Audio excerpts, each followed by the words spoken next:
guys, we are at 5020 Old Seguin Road in Kirby, Texas, and that's right here to my right.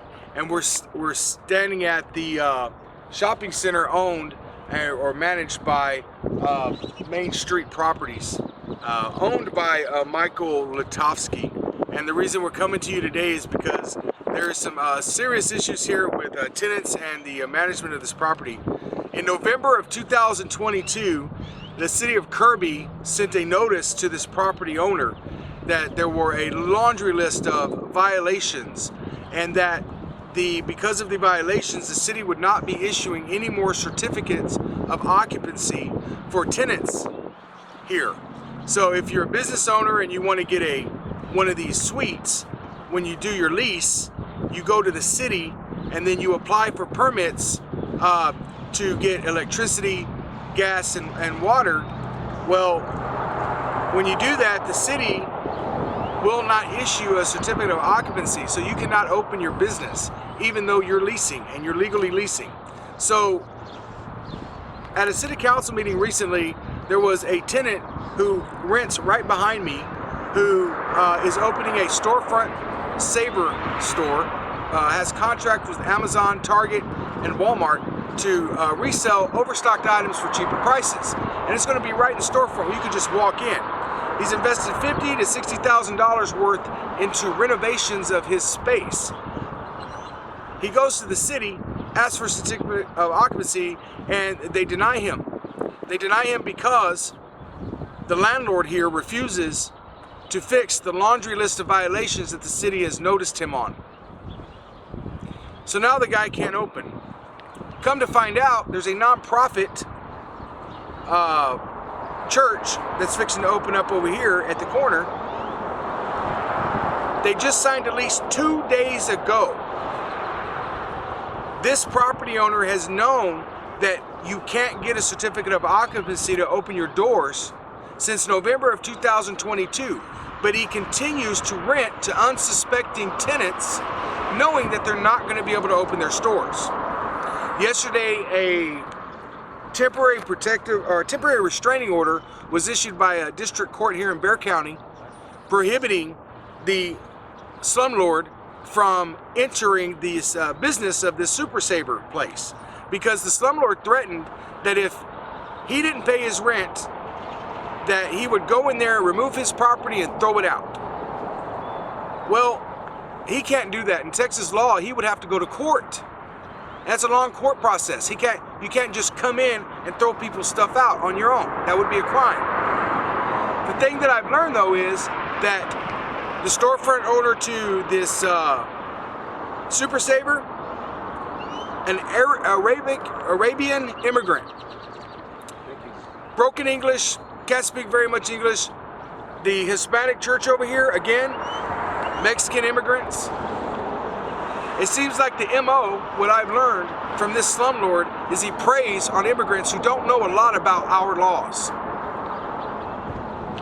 I step in with the help of my producer Patrick, Desert Goat, Mark, SA210 Cop Watch. We come in, we start educating these folks on what the laws are. So a restraining order has been filed against the landlord. He's not even allowed to go inside that property. The tenant does not have to pay any rent as long as he can't get a certificate of occupancy. The Hispanic church over here, they're also joining in on the lawsuit. But most disturbingly, I've discovered that, and I'm waiting on video, police video, but reports are that our police chief here came here to talk to the tenant about his situation, and the landlord showed up. Michael showed up and felt that and then the Hispanic folks came over from their church. First off, Michael wanted to know why one of the Hispanic people were even there, since he didn't speak English, and was quoted as saying, "You don't even belong in this country, so why are you even here talking or trying to talk?" And then went on to insult the female police officers and the female police chief that were here. He doesn't feel that females should be in a position of authority. Today I called Michael at this number behind me. He didn't want to give his name, but, well, we'll let you listen to how the phone call went.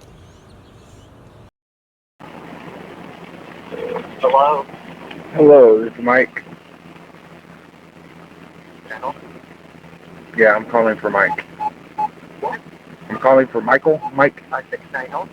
Okay, I'm assuming you're Mike. My name is Jack Miller.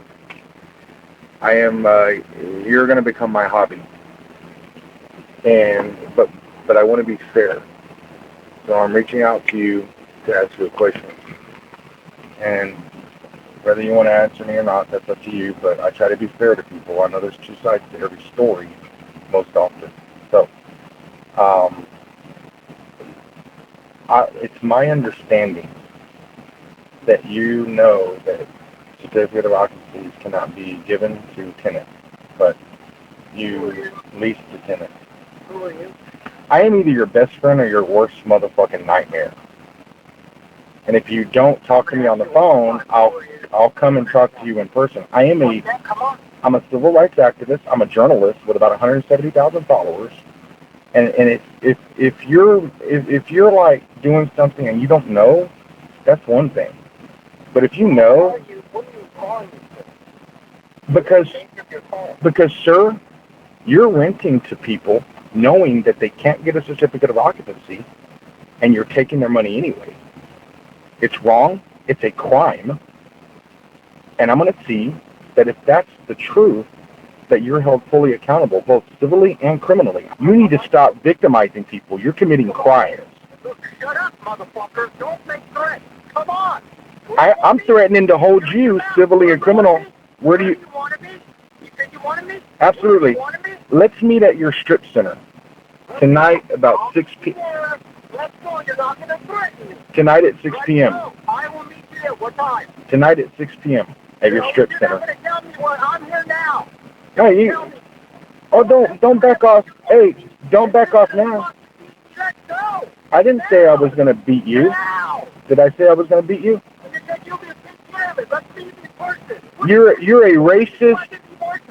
Dude, I've seen the videos of you. I've seen videos of you. You're a racist piece of shit. You need to be insulted. Okay. All right? Now you say you'll meet me. You think you can get anything out of me before you insult and disrespect and be rude? Or do you think somebody that's nice and accommodating and respectful and say that there's some issues and we'd like to work something out? That's what's wrong with you. I believe I started off. Take your time and shut up people bad so you get your way. I believe I started. Yeah, I believe I started off this conversation being nice. I could be your worst motherfucking enemy, or I could be your friend.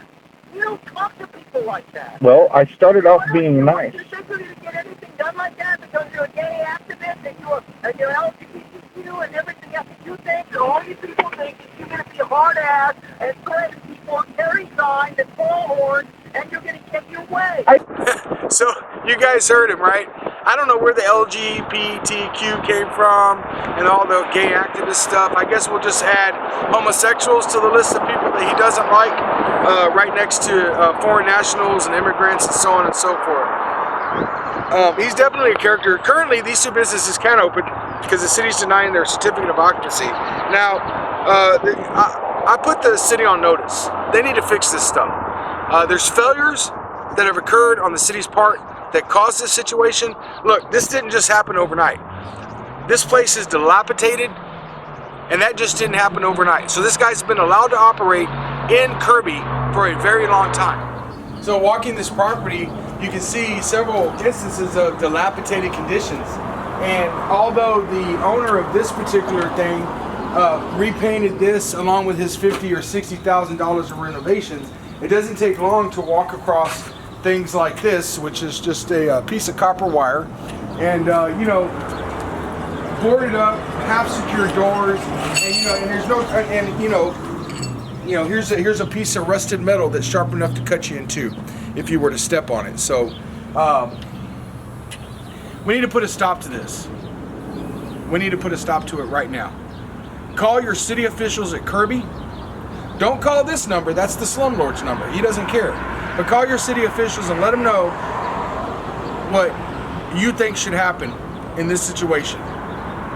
Should these owners who have invested all this money to get this particular unit right be given a variance to allow them to operate, while severely ticketing and fining the owner of this property and dealing with him and applying the law to him?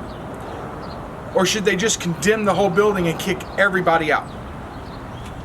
And that would include several minority-owned businesses. What would be great for the city?